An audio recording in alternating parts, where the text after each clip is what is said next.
episode. I'm your host, Dale Earnhardt Jr. My co-host, Mike Davis, is here. Matthew, Leah, everybody in the house. Today's guest for the show, Larry McReynolds. The crew chief himself is going to come in here. He has quite the career. Should be a great show. Let's get started. Hey, test 1, 2, 3. Check 1, 2. Hey, test 1, 2, 3. Check, check, check, 1, 2. Check, check. Okay, Mike, ready? Go. Go.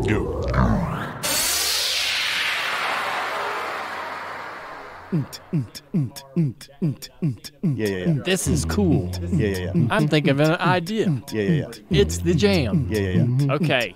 Yeah. That is pretty cool. That's Mike's voice. Hey, here you go. Oh, man, I'd have to go strobe on that ass. Boy, we couldn't wait to get back to the office. That's awesome. We couldn't wait. Show me an office. Amazing. There's music and rhythm. Make more, please. Show me work. Yeah. Yes. Social media. I have no idea what the popular opinion is. Rumors. I haven't been on social media. Hearsay. Well, consistent with the way everybody disseminates information everywhere else. So Very toxic combination. I like it. That's how I'm going to approach this conversation. And we'll see if it's not a train wreck. Yeah. The internet is a marketplace. Of morons. Okay, so when you hear that voice, that's Mike. Of morons.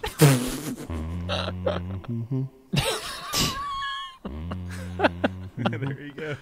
Oh, man, my eyes are tearing up. That's good. DJ Dillner. Is it just us that Lisa, Maybe. I play these for Amy, and she does not think they're that funny. She doesn't? No. What? I know it. Sorry, I'm Amy, crying. I'll work harder for you. No, it's nothing, Matthew. I'm like, it makes me think that only I am laughing at my own joke. If that's the case, we've entertained ourselves, Yeah. and I don't apologize for that. Oh, my gosh. All right, so Larry McReynolds is the guest today. Excited to talk to him. And before we do that, though, let's have a little conversation about what's going on in the sport. Bubba Wallace is going to drive for Michael Jordan, Denny Hamlin. Those two are forming a team. They're going to buy the charter from the 13 car. Jermaine Racing's going to close down as Geico has moved on from that partnership as a sponsor for the race car. So Jermaine's going to close down that operation.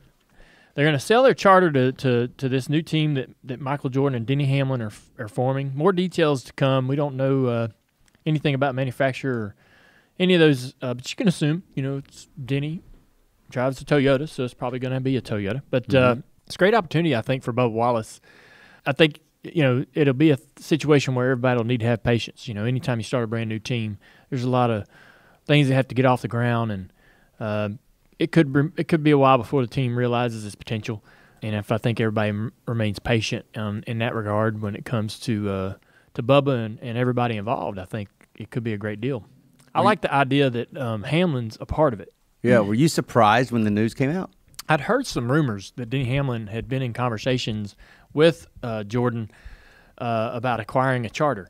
And so just, waiting on confirmation or waiting on the pieces of the rest of the story to fall into place, and it comes to be, I think that having Michael Jordan as a part of our sport is an amazing idea, and obviously that's an amazing idea.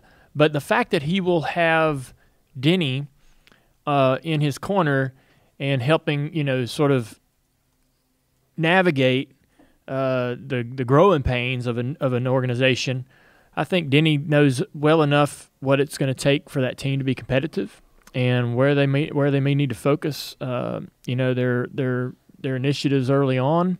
So, and Denny's ambitious. Welcome, everybody, to Fenway Park. I'm excited to see this side of him. We Hello always and welcome, wonder where everyone. the Dwayne Kuiper next joined by former owners, Giants where All-Star the Mike future Krukow owners for coming tonight's from. MVP They don't baseball have to game with be, EA Sports. And now, here's they don't tonight's have to all starting be pitcher, these Bronson young Arroyo. entrepreneurs. They can be the savvy businessman. Welcome to Interleague Baseball, a game CEO between of, the Atlanta whatever, Braves and the like, Boston Red Sox.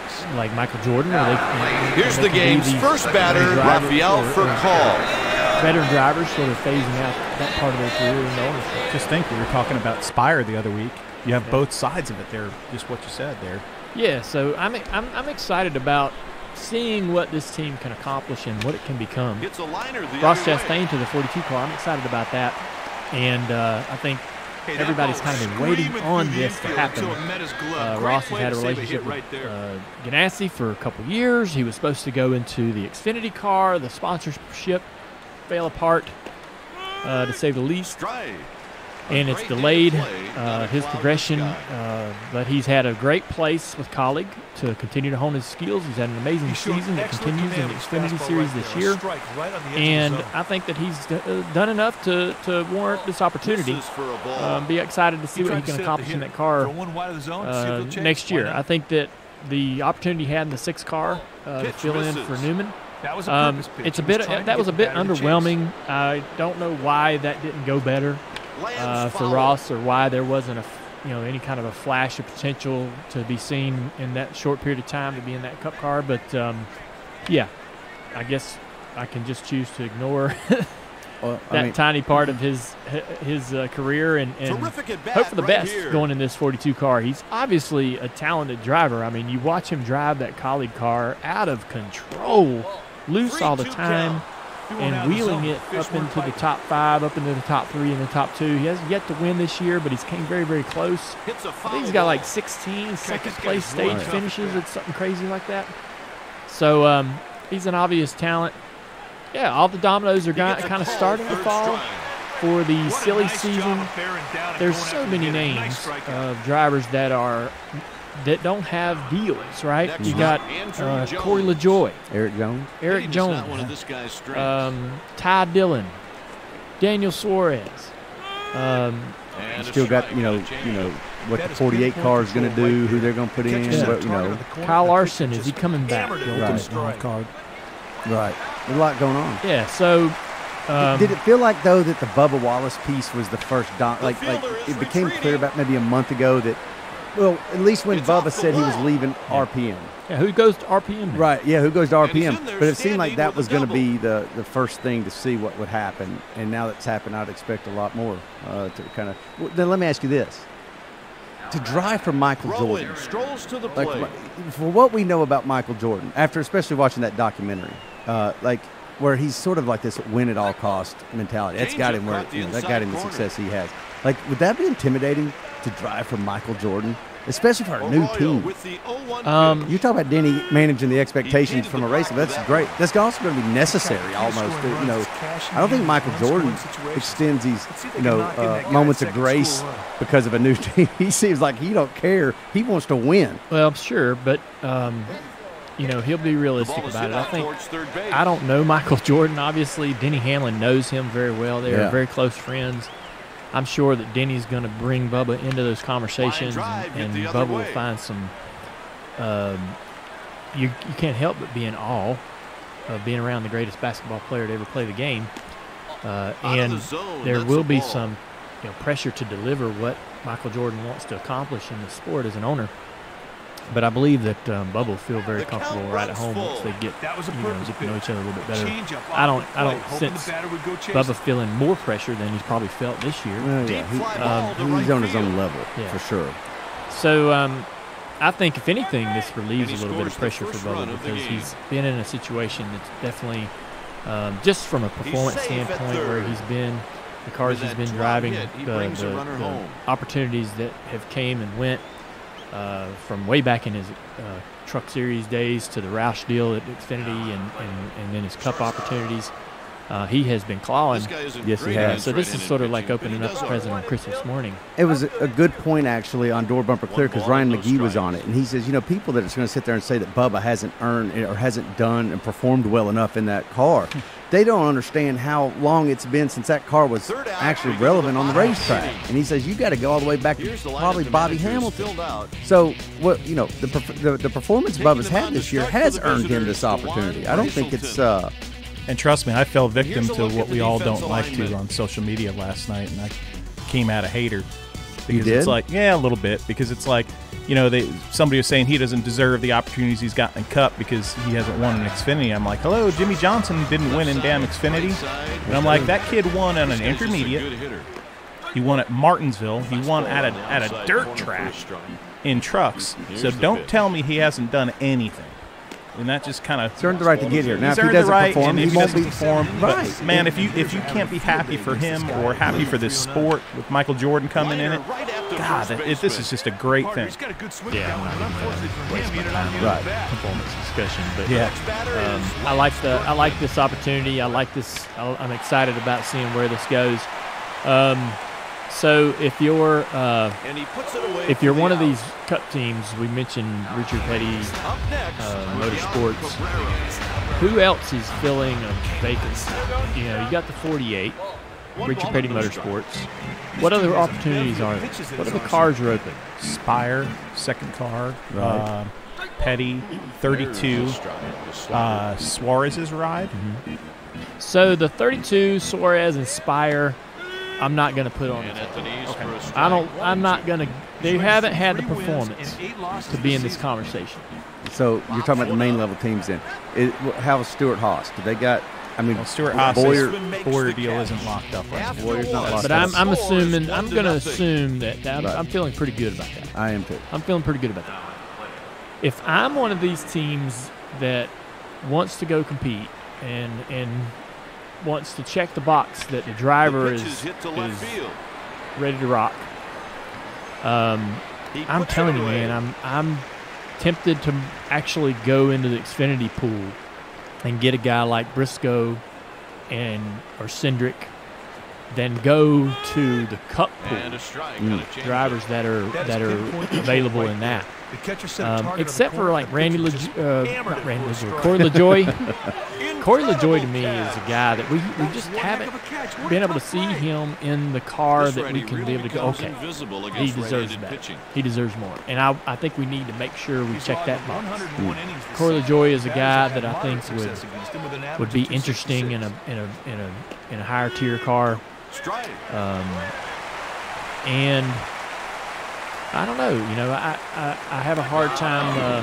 Who would you say? Are you on Richard Petty Motorsports? Who are you going to hire? There's a relationship there. Past Who are you gonna hire? relationship with Corey? Heading into the bottom of the second, the score is 1-0. Briscoe's locked Give me three Briscoe's names. locked in with Ford for another year, is what I read. He can get out of it. Give me three names. Briscoe number one. Okay. Mike, you ready? Mike? Well, I mean, this is easy. Some people might disagree with this. Allgaier number two. Okay. Who's going to disagree with you? You know, Yeah, I'd not put me. Larson number one, but I think he's on a different level. I'd probably No, go. you get three names. Do I get three names? Yeah, Larson, Briscoe, Justin Allgaier over. Oh, I agree with that. You like that list, Mike? No, I do love that list. I thought Ross Chastain was the high draft pick to graduate the Cup. I think it was time. He just got drafted, so to speak. Yeah. I think Chase Briscoe, Austin Cindric is a compelling situation for me just because of the affiliation with Penske.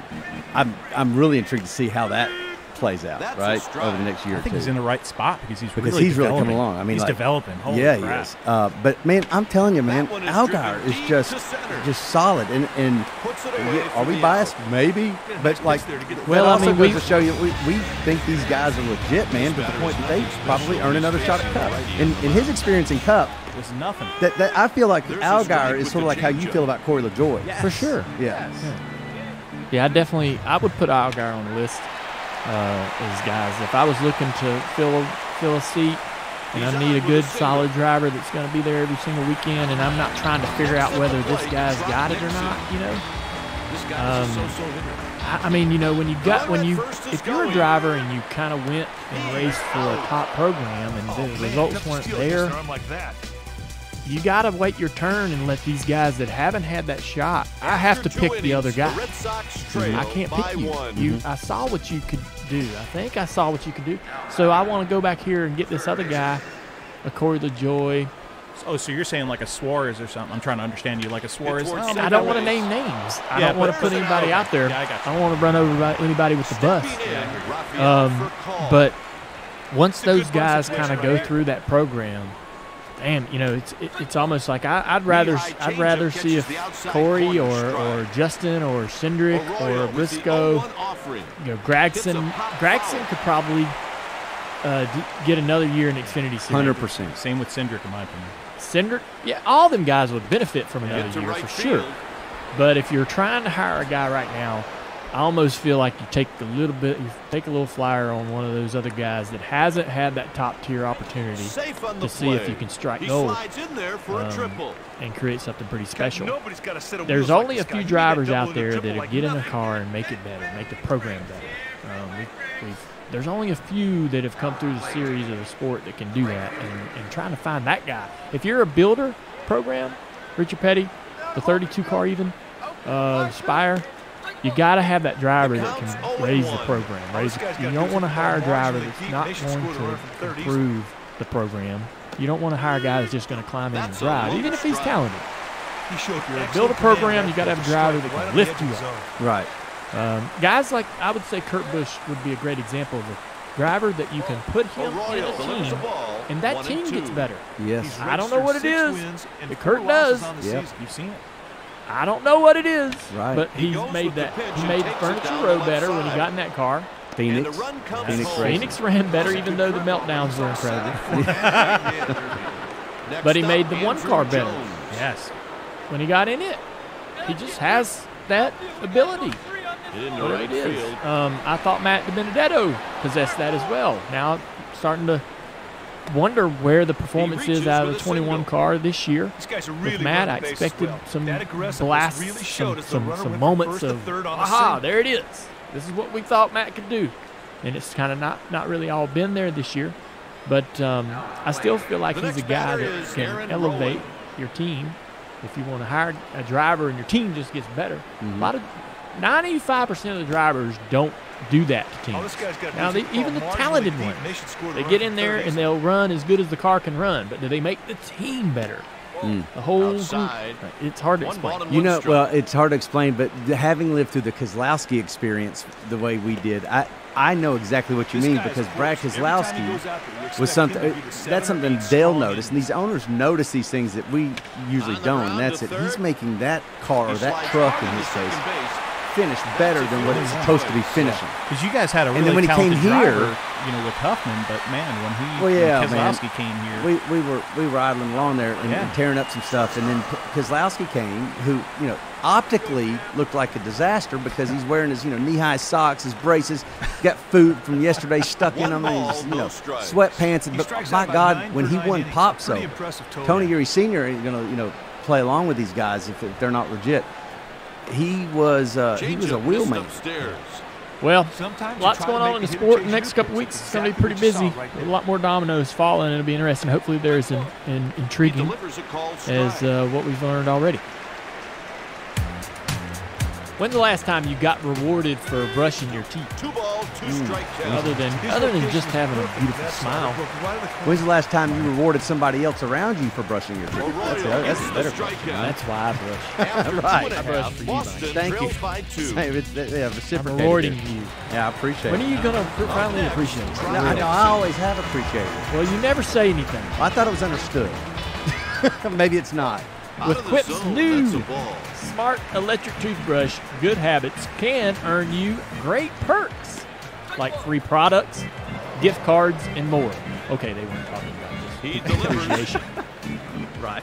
Apparently there's more to this, right? You probably heard us talk about Quip a million times, but this is something brand new that rewards you and your mouth.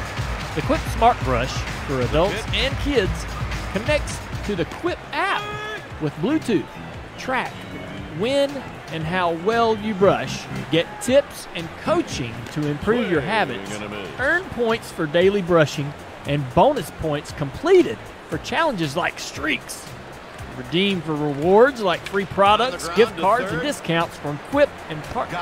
Boy, I'm telling you, I can feel like a text notification saying you have missed a moment. They're coming. We've got made brushing your teeth again. Fun little game. Challenges. Already have a Quip? Upgrade it with a smart motor and keep the features you know and love. Sensitive sonic vibrations, 2-minute timer with 30-second pulses for a guided clean. Slim, lightweight, and sleek with no wires or bulky charger to weigh you down. Multi-use travel cover that doubles as a mirror mount for less clutter. Beyond the brush, Quip has everything you need to build a complete routine.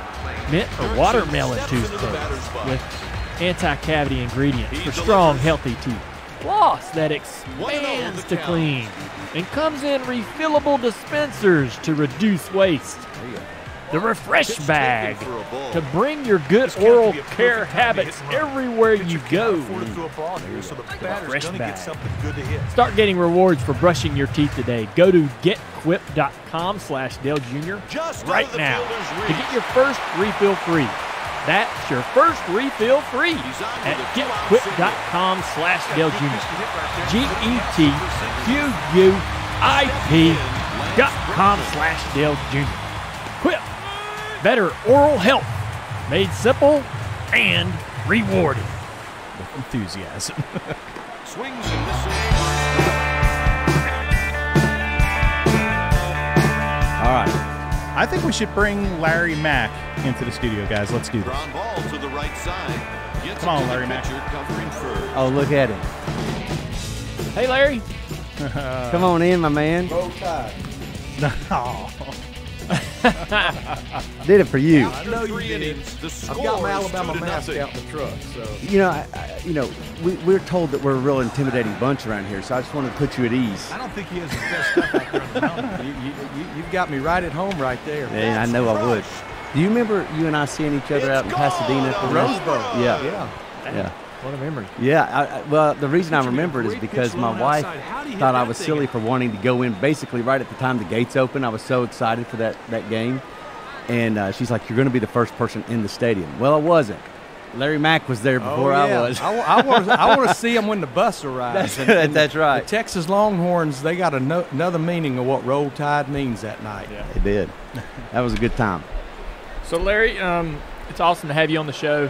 We've had you on our list for a long time, but we got to talking to Ernie Irvan about a week or two ago, and Which I love that show. It was awesome. God, he was so good, Yeah.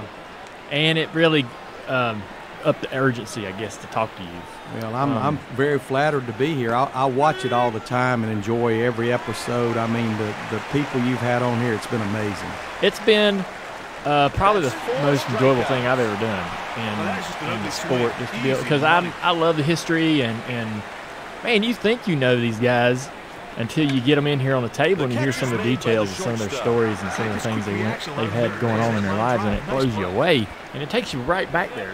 Yeah. Like, I felt like when we were talking to Ernie, I was like, man, it's like I feel like I am right back in the middle of all that stuff. So before we get started here, how good was Ernie?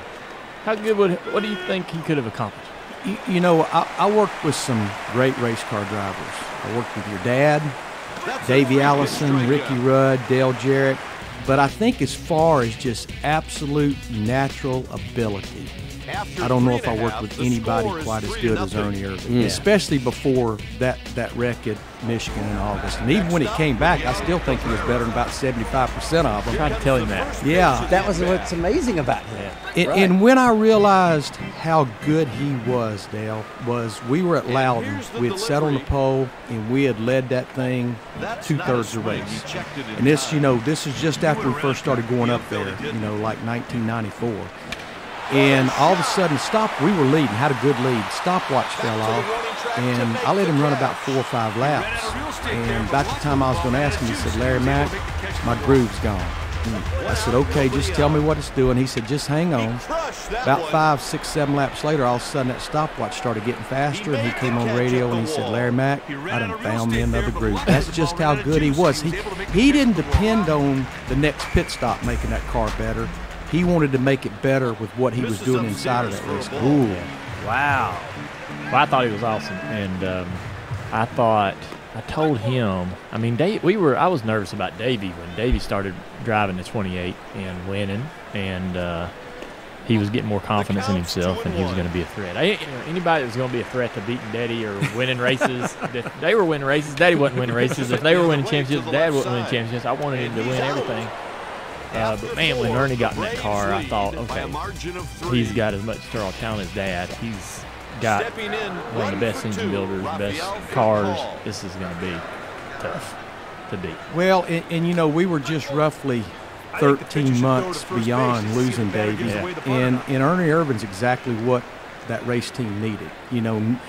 Nobody could replace Davey, but Ernie came in and put us back to life again. And it's we won right out of the box, went to Martinsville and won the first race with him.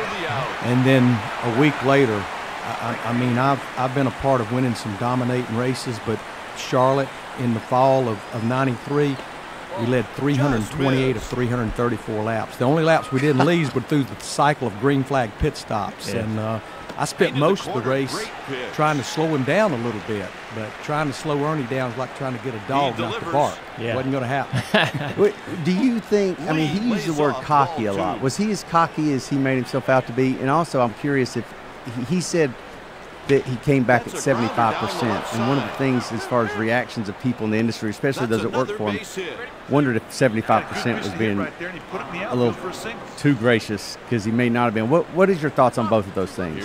Well, there's no question. He was a little bit cocky. And, I'm a very straightforward and open guy. And when he came to drive the 28 car, I had obviously seen some of the things that he had done and things he had said and the way he had kind of acted. And I told him, I said, as long as you go out there or we go out there and we back it up on that racetrack, I got you back the whole way. If we don't start backing it up on the racetrack, you own your own, pal. I'm not going to stand behind you being cocky. We got to back it up on that racetrack. So how was Davey unique? Like, Davey was my perception of Davey was that he was really good, a really good guy, really kind, really easy to talk to, approach. Like, me and Kelly would have conversations with him at the racetrack, and man, he just seemed like he was one of the few drivers outside of Dad that I could actually walk up and talk to as a young kid. He was so approachable, likable, happy to talk to anybody, smiling all the time. But inside the car, I don't know that we all got to see just what he was all about, and you guys were kind of starting to form him as a driver, because he was still pretty raw when he started driving that car from the Cup Series, the 28 car, but he was starting to kind of come into his own. So how was he different than Ernie? And you probably knew him better than anyone, or most of us at least. So is there anything you can kind of tell us about Davey that we'd be surprised to know? Well, he was genuine, and a lot like his dad, he understood one of the most important things about our sport was our race fans, and he really embraced that. He had busted up some ribs at Bristol in the spring of '92, and next week we went to North Wilkesboro, and we actually won the race. And he was hurt. He sat down beside the car most of Victory Lane. And he was actually staying at our house down here in Mooresville, and I thought he'd already left the racetrack. And we were over in the garage area getting the car through, post-race inspection. And I just happened to look out on pit road, and there was a pickup truck sitting out there, and I saw somebody sitting up inside the back of the truck. This was maybe 2 hours after the race, and a bunch of fans still hanging around. And what it was Davey sitting up the back of that pickup truck, and he signed every autograph until every single fan was gone. And I mean, he couldn't even hardly stand up in Victory Lane. But the difference between Ernie and Davey, both great race car drivers, Ernie didn't care if you put the front springs in the rear or the rear in the front, which they do that today, I think. But he did not care. Davey Allison wanted to know everything about that race car. And honestly, Davey made my job pretty easy. He knew what he wanted to do to that race car. And 90% of the time, if I went with what he wanted to do, as hard-headed as he was, he'd make it work. I remember one time at Daytona, I said, we're going to stay out. He said, I want 4 tires. He said, you give me 4 tires, I'll go up there and win this thing. I said, okay. When we didn't win, we ended up finishing second. We pitted, and about the top 20 cars stayed out. I went, I don't have a good feeling about this. But he made it work just because that's what he felt like he wanted to do. That's interesting that you say it makes your job easier, because, when I hear crew chiefs talk about drivers that have to know every little detail to the car, that almost seems like that would be aggravating and annoying, and that may be why you call him hard-headed. Am I wrong? Well, he just had these little quirks about him. Anytime he was in the race car, and he'd go in the corner, and if the car rolled over, even if it was fast, he didn't like it. He said, it makes me uncomfortable when the dash is down on the right. I said, well, hell, I know how to fix this. We'll start cocking the dashes in the car. When he goes in the corner, it'll be flat there. That's funny. Yeah, but we ain't changing the. I had the same. A lot of drivers had the same sort of problem with we call it rolling over and rolling over on the right front. And I've told Latark that a million times. And we would mount the seats in the car crooked. So you'd start. Got to do what you got to do. That's hysterical. Yeah, we mount the seats over kind of too. And when they started making inserts, we pour the inserts tilted too. So because it's true, man. There's nothing you ain't gonna take that out of the car. You ain't gonna take that roll out of the car. That's physics. Yeah. He'd get in the car sometimes for the first practice, and he'd look in the rearview mirror, and he wanted to see the jack bolts the same height. Yeah. And he'd tell me, he'd get in there, and they maybe wouldn't be. He said, we got a 3-legged car. Hadn't he left the garage area. Yeah. Yeah, and I figured out how to fix that. We'll just saw one of them off, and they'll be even no matter what we do. That's amazing. That is. Did you meet him?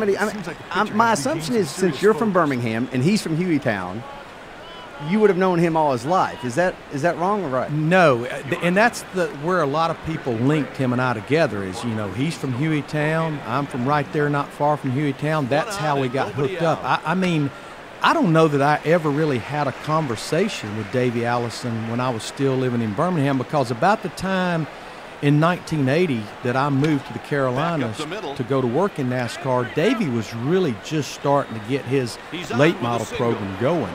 Really, the only Allison that I knew or had any conversation with was Donnie Allison. Yeah. But, Davey and I, they parked the cars in the garage area by points, just like they do today. And for some reason there, 1989, 1990, it just seemed like the 26 car that I was working on and the 28 car that he drove, we were always side by side in the garage area.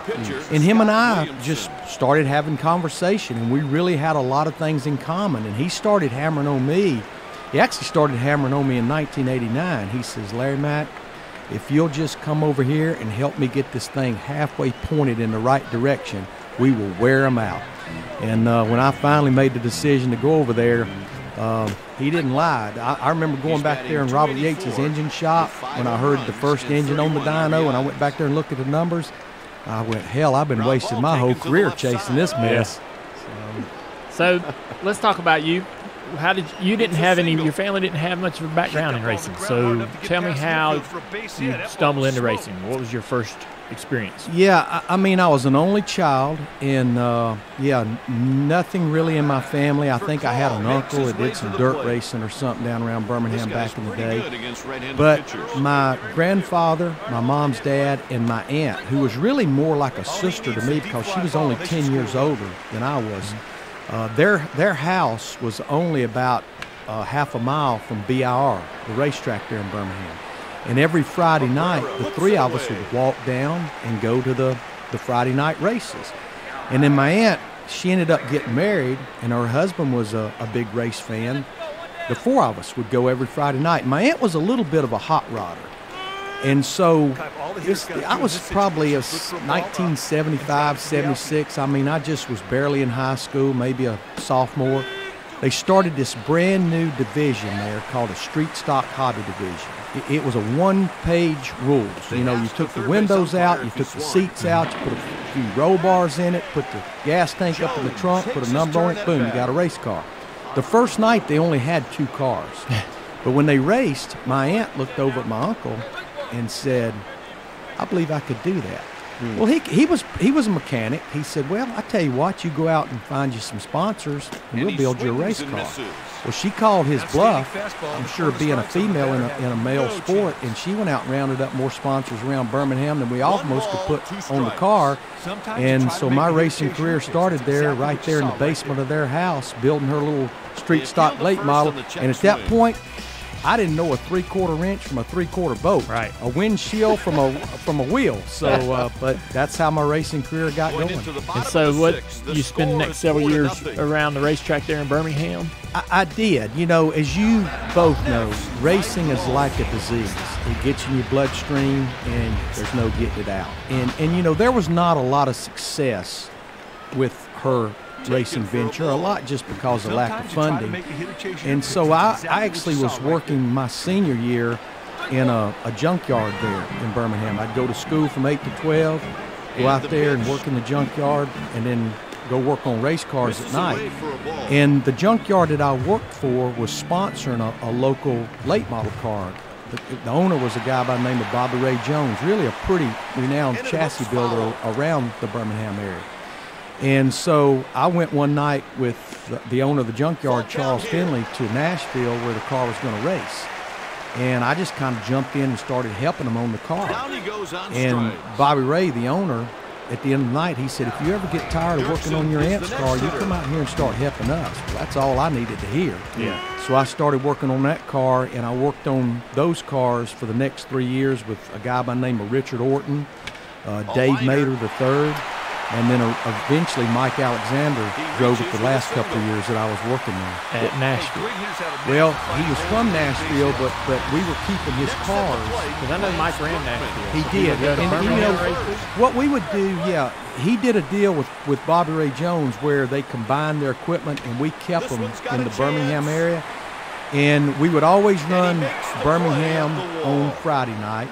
There were some weekends we'd go north to Nashville on Saturday night. There were some weekends we'd go south to either Mobile or Pensacola on Saturday night. So there's 5 or 6 racetracks around the southeast that we would run over the course of a weekend. What was working with Dave Mater like? Because I know Dave Mater because he came to Mooresville back in the early 90s, mid-90s, and opened up a slot car track. And I was over there every freaking night with Kenny Wallace. And I remember y'all talking about I still have all of the slot cars that I bought from Dave Mater. And he's a good salesman. Yeah. But he was a wheelman. He really was. We won a bunch of races, him driving that 11 car for Bobby Ray Jones. We actually won the 1978 Snowball Derby, beat Mark Martin by about the distance of this desk right here. Won a lot of big races that year. And he kind of hurt my feelings, but he flattered me because I think at the end of 1978, maybe 79, he went to drive for a guy full-time out of Jackson, Mississippi, a cattle farmer. And we were winning so many races, it's like, man, Dave, you're running off and leaving us here, man. But then he tried to get me to come with him. And it's like, I just don't have a good feeling about moving to Jackson, Mississippi. As much as I'd love to work on race cars full-time, I just don't have a good feeling. And that's when Mike Alexander started driving for Bobby Ray. And the first race that Mike drove was a big race at Birmingham, and Mater and his group came up from Jackson, and I knew we were going to have our hands full because Mater just got around BIR so good. He just had that special line. I don't know if you ever ran Birmingham, but it's a very unique racetrack. And that first race, we beat him with Mike Alexander with the same car we'd won all those races with Dave, which was actually pretty rewarding. I'm curious. I'm going to throw a BIR name at you. I'm curious if you know it. If I brought Henry Brook, does that mean anything to you? Absolutely, double zero. My cousin. Yeah, how about my that? dad's cousin, my second cousin. Henry Brook, that's my first ever race was at BIR. We lived in Birmingham, obviously. So my first ever race when I was 4, we would always go out and watch Henry. I remember the name very much so, yeah. So what leads from there to getting your first opportunity in the Cup Series? So, again, the anchoring to try to do something full-time in NASCAR, it was definitely growing. And now, I'm 20, 21 years old. And I was working at this junkyard. After I graduated from high school, I went to work full-time. And again, I'd work at that junkyard Monday through Friday. What are you doing at the junkyard? Well, eventually, first was just pulling parts, and eventually started working the counter. And I grew in the company, man. I was going to say. I was going up. I don't know what other positions are at a junkyard other than those two, right? Exactly. So pull parts or sell them, one of the two. So I'd work at that junkyard, Dale, and I'd leave that junkyard, and I'd go through a drive-through, and I'd go out to Bobby Ray's shop and work on those late model cars many a night, just in time to quit, go home, take a shower, and go back to the junkyard. And it's like, I know I'm young, 20, 21 years old. I'm not sure how long a man can do this. So things happen for a reason. God works in mysterious ways. We had a guy that ran the forklift at the junkyard. He always parked it at the back door and left the forks up. And I stayed on him. I said, you got to lower those forks down to the ground. Somebody's going to bust their head wide open. Lo and behold, I bailed out that door one day to go check some parts, and he had those forklifts about head high, and I centered it with my forehead. About 20 stitches, had a concussion. So I'm at home. They wouldn't let me go to work for about a week or so, and I'm laying around. It's July of 1980. I'm reading every magazine, watching every soap opera you can watch. Well, NASCAR used to put a NASCAR newsletter out every month, and on the back was classified. People selling cars, buying cars, selling engine parts. And I was reading it, and the very last classified was new NASCAR Cup Series team starting in Greenville, South Carolina, looking for mechanics and fabricators. Here's a number to call. What have I got to lose? I'm going to call them. I'm probably one of about 1 million people calling, but I'm going to call them. So I called, and Bob Rogers was the guy starting the team, and I actually talked to his daughter, Dana Williams. And she actually knew who I was because they had been running some late model stuff, and we had raced against them at Nashville and Birmingham.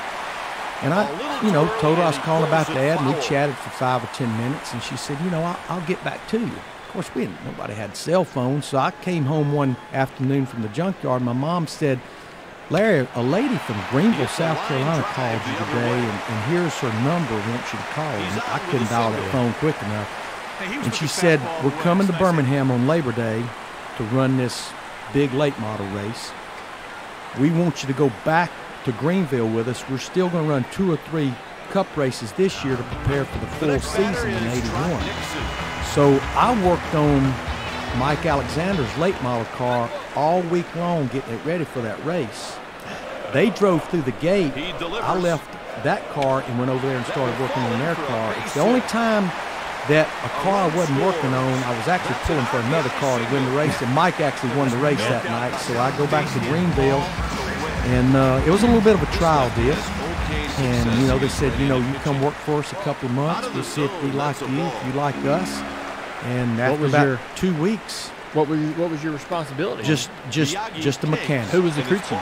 Raymond Kelly was the crew chief. Yeah, who's that? He's been in the sport for a long time. He was with Dick Brooks. He worked for Jim Testa when Lenny Pond drove for Jim Testa. I think it was a '68 car, so he was the crew chief, and I was just a mechanic. We only had 3 full-time employees, but after 2 weeks, they said, if you want a full-time job, you got it. So I flew back to Birmingham, got my little green Pinto. Now, when I say green, you've never seen a green like this green, and hooked a U-Haul to it. Actually, when I hooked the U-Haul to it, the rear bumper started dragging the ground before I ever put anything in it, but loaded it up. Back to the Carolinas I went. That makes it a true Pinto. I mean, if you're going to go green Pinto, go all the way. I've never seen a green like this in my life. What kind of green are we talking about? I'm kind of the deepest green you could, a cucumber green, I guess is what it'd be. So who drove the car those couple races that first year? So Don Sprouse, who was a local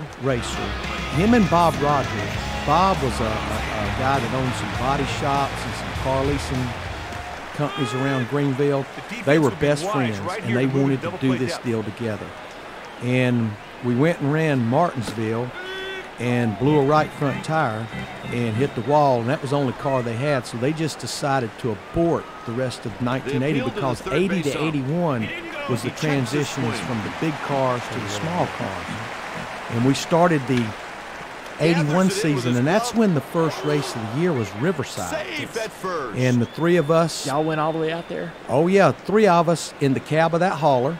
and drove to Riverside. Had to leave like January 3rd or 4th to get out there. And it's the only time in my entire career of racing that we did not qualify. Didn't make the show out there at Riverside. Wow, y'all went all the way out. Had to turn around and come back and went to Daytona. Daytona 500, cool temperatures in February. Don fell out of the seat. Didn't take Don and Bob long to realize Don was way out of his league. And race number 3, and I had nothing to do with it. A lot of people thought I was behind this whole deal. They actually hired Mike Alexander to start driving the 37 car. So Number 3, I remember this car, and Mike drove it for a handful of races, and Tim Richmond also drove it that year. What was the reason for the switch? Yeah, Mike, got to where I think he was trying to overextend the equipment. No matter when in racing, you can't take a 15th place car and try to run 5th with it. You'll end up on a rollback. And I think that's what Mike was trying to do. And then the car that Tim had been driving was sponsored by Uno. It was a 99 car. Something kind of went amiss there. And so Tim had got with, it was, I think. So Tim had gotten somehow with Bob Rogers, and they put this deal together.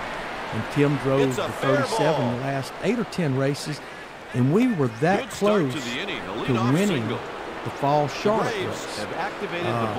Had a pretty good lead, didn't have to make any more pit stops, and the motor grenaded with about 20 or 25 laps to go. Oh, my goodness. Oh, yeah. That was a heartbreak. When you were working on that car, just your first, you've been working on late models for years, so you knew craftsmanship and all that. When y'all were at the shop and working on this car and getting this car ready to take to the racetrack, had you been around other Cup cars to kind of know like what y'all were up against, or did you get to the racetrack and go, oh man, look at all this, we got to go back home, go to work a little bit? Well, again, I was pretty wet behind the ears. I hadn't really been around Cup stuff, just late models. Raymond Kelly had been around for quite a while, and then the other mechanic, again, there were just 3 of us full-time. We'd have guys that would come in at night and help us. We had guys, volunteers at the racetrack to help us pit the car and all. Bill Miller is the other mechanic. He'd been around for quite a while, so I was just trying to be like a sponge and just take all I could in and learn as much as I could as fast as I could.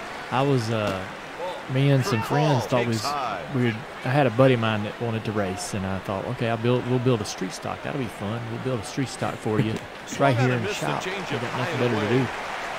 And grabbed the rule book and built him a street stock, and we got to the racetrack, and as soon as we showed up, we're going to get our tails kicked. What in the hell were we thinking? We never went to the racetrack to see what the cars looked like in the class we were racing against, but we built it per the book, and we weren't even close. But so I'm curious.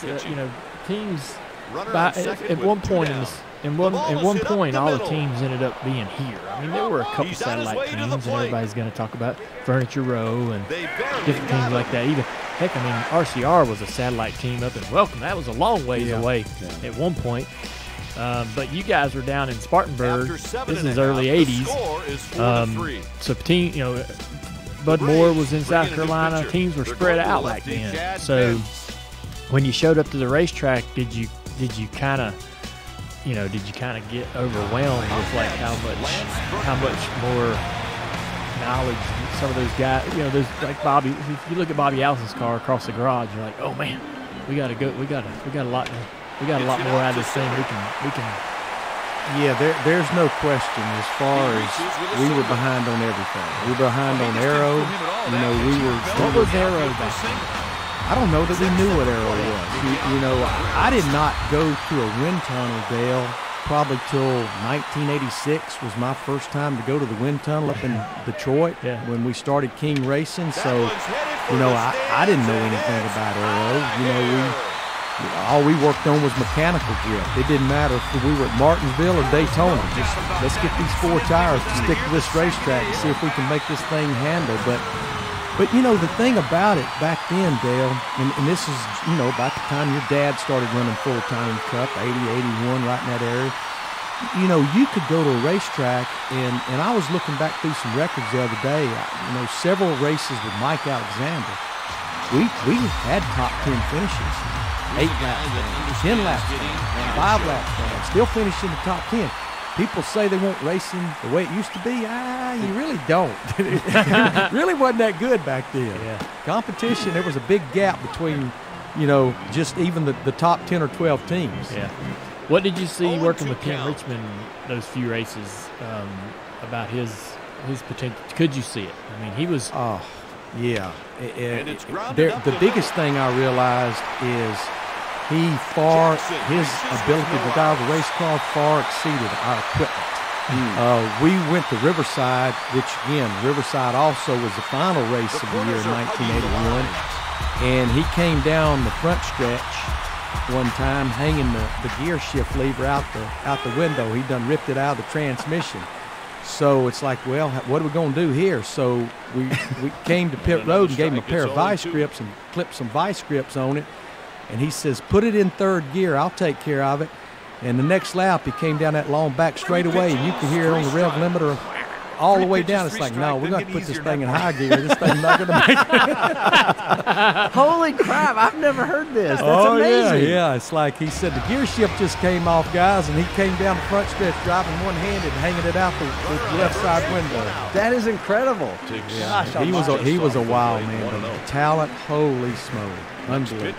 So what happened to that team? So Richmond moved on, and I can't even remember who he went to drive for in '82.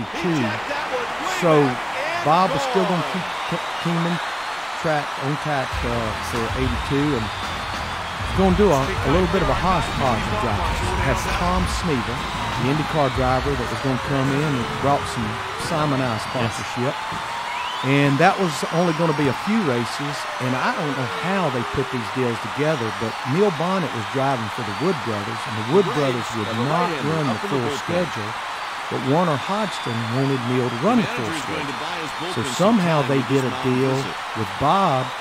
It just happened the races that Sneva was not going to run was the races that they needed Neil to run, so we hodgepodged the schedule together with Sneva and Neil. And we had some decent runs, but got to the Coke 600. Donnie Allison actually drove the car in the Coke 600. Donnie had run a few races as well because Sneva couldn't run all the races, even the ones that Simon Eyes was sponsoring. Coke 600, we came home, and Bob said, I just can't do it no more. I'm having to pull too much money out of my pocket, and he closed the doors. Right, like you didn't see that coming, or? You know, I guess I didn't, you know, but I mean, I still was pretty young and pretty naive and, you know, still pretty wet behind the ears in what I was doing. What'd you do? Yeah, but you were out of a job now. Well, Bob, I wasn't. Bob had 2 daughters, and from the time they hired me, it's almost like he kind of took me under his wing, almost like I was a son that he never had. And actually, I'm almost ashamed to tell you, his nickname for me was Baby Boy. Baby Boy. Baby Boy. All right, well, and that's what he called me, Baby Boy. So he came to me when he shut the deal down. He said, Baby Boy, don't you worry. You'll always have a job. I don't know what I'm going to have you doing, but he said, the biggest thing I want you to do is help me get this thing ready for an auction. And so I worked with the auction company for about 2 weeks. And it was, you know, we're getting, I think, mid-late June, and we had the auction, a 2-day auction. Well, I still didn't know what I was going to do. I knew I did not move to the Carolinas to work at a car leasing company or in a body shop. But I wanted to get through this auction, breathe, and then figure out what was next. So Mark Martin, who was in his rookie season in '82, and his mom, Jackie, who kind of ran the team, they came to the auction. And halfway through the second day, Jackie kind of cornered me, and she says, so what are you doing after this? I said, Jackie, I don't have no idea. She said, why don't you come up and see me next week? So got through the auction. I went up and visited her the next week. And I about fell out of my seat. They wanted me to be the crew chief for Mark. I'd only been in the sport a year and a half. Mark's in his rookie season, and she said, look, don't worry. She said, Mark's going to call his own shots. We've got Herb Nabb that's consulting us. But we're parting ways with the crew chief right now. Mark Reno was his crew chief. We just need somebody to come in and make sure what Mark wants done and what Herb wants done gets done. So I took the deal and finished out the rookie season with Mark as his crew chief. How was that? I learned a lot, Dale.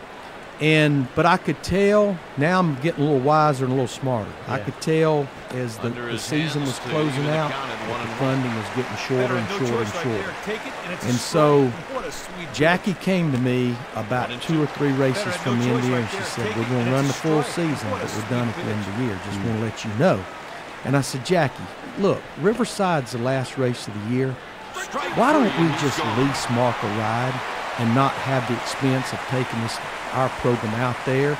I'll go out there with him and help, whatever I can do. She said, look, we started this season that we're going to run the full schedule, and we're going to end it. I said, okay, let's drive to Riverside. Let's don't fly out there. So we loaded up in the hauler and a Suburban, and across the country we went, and lo and behold, we ended up finishing 5th. And I was really glad we ended up going out there on our own. I can't imagine. I mean, I used to get pumped up because for the trip to Daytona, because I would drive to Daytona every July, all the way up until the 2008. You know, I was still driving to Daytona in July just because it's just a fun trip. You know, we were flying everywhere, but then I cannot Dale, imagine. I was 27 years old before I even knew what the inside of an airplane know, looked but like. I can't. thought that was only what rich people did. Yeah. I can't believe y'all. I can't imagine driving all the way We out drove there. to Michigan. We drove to Pocono. We drove everywhere. My goodness. Yeah. I still, though, to finish 5th, that's a heck of a redemption to the first time you drove to Riverside, which It was a far cry from the beginning of '81. That still would give me nightmares just thinking about that. But so you are, Baby Boy McReynolds has now found his groove. He's becoming wiser. Mark Martin's deal folds at the end of the year. So then what? So had no idea. I'm beginning to see a pattern here. I go to work for a race team, and a few months later they fold and close the doors. I'm about ready to go back to Birmingham. So Tim Richmond had called me and said that this new team was starting Blue Max Racing, owned by drag racer Raymond Beadle. And you must have pretty good reputation by this point. Exactly. You had, Tim's calling you to say, hey, come over here. Goes to an auction. Goes to an auction and gets a job. So, I mean, at this point, people are taking notice in your ability and your determination. I don't know what ability I had. The biggest thing I probably had in my portfolio at that point was I worked hard. Yeah. No matter what I did, where I went, you got 110% out of me from start to finish of every single day and every single week. So Tim called me and he said, why don't you call Tim Brewer? He's hiring everybody from scratch over there. So I went and talked to Tim, and they hired me. I was a truck driver, tire specialist, and mechanic. What did you think about Tim Brewer? I don't know if I'd want to be Tim Brewer, but I'd love to experience his confidence just for one day to see what that feels like. No, Tim's a great friend. He's a great guy, and I still call him a friend today. But not short on confidence. No. That's funny. So you got a job over there. What was your responsibility? I drove the truck. Oh man, I was a tire specialist. Had you been a truck driver? I had a CDL because again, the three of us at Rogers, we rotated 4 hours, one in the driver's seat, one in the passenger seat, one in the bunk. And we had to fill those log books out. I remember one time going to the state of Arizona, and he looked at our log books and walked back up, and he said, okay, I'm looking to these log books. I want to know right here who was sitting on whose lap, because you got both of you driving at the same time. That's funny. Oh, man. All right, hey, guys, let's take a break from this conversation real quick. Let's talk about Scott's Turf Builder. Summer has taken a toll on all our lawns, the wear and tear, the weak, thin grass. Gosh, kids, they cause a lot of wear and tear on the lawn, especially this past summer. Oh, yeah. Your lawn kind of became a playground, a campground, a lot of different things that caused some damage. Yeah. Right? Yeah. Your lawn became a water park. Mine is just a muddy mess. Yeah, no, that happened. You know what else? I was digging in my yard today. Found a Nokia cell phone. Remember those things? Wait, I bet what? that doesn't help grass grow very well. Is that does it? yours? What? No. You No. found someone else's? You know who I think's it might? I bought the house from Tony Urey Jr. I wonder if Tony Jr. was missing his cell phone. Oh, But I found it. pretty cool. What condition is it? Plug it in. Bad. Okay. But It's in bad condition. Plug it in. Let's see what's on it. see what happens. Well, you know, you might not find a lost cell phone, but your lawn can get a lot of damage. Yes, again. That's the best segue point. ever. That's the point. Well, you can repair your lawn from cell phone damage with Scott's Turf Builder. Rejuvenate your lawn to keep the fun going well into the fall season. Fall is the perfect time to feed and seed with Scott's Turf Builder because the soil is still warm, but the air, getting cooler. Fall is the perfect mix of temperatures, warm soil and cooler air to feed and seed your lawn with Scott's Turf Builder. Scott's, it's good out here. You're now off at Blue Max. Did you So Raymond bought the MC Anderson team, He did. and which was a 27 car and had been around since 79ish, and was a good team. Cale Yarborough, Valvoline, 27. Benny Parsons drove the car. Buddy Baker drove the car. So did you realize? And this team would become a pretty formidable operation with Old Milwaukee and Tim Richmond, and turn into a championship team with Rusty Wallace and Kodiak. Did you realize at that point, man, maybe this is the first stable? This might be the ticket. This might be the one that lasts. No question. Because I'd been on these small teams. Mark Martin, we had maybe 6 employees. Rogers, we had 3 full-time employees, and there's more people working in the fab shop up there at Blue Max than I had ever worked with in my entire career, and got this major sponsor, Old Milwaukee, and I left there after 6 races. There was a lot of egos in that building. Dang. You had Tim Brewer, you had Harold Elliott, you had Harold Frog Fagan, you had Bobby Jones. There was a lot of fight at the top up there, and bills were not really getting paid. I was a tire guy, and remember going to Darlington and parked the truck and loaded my wheels.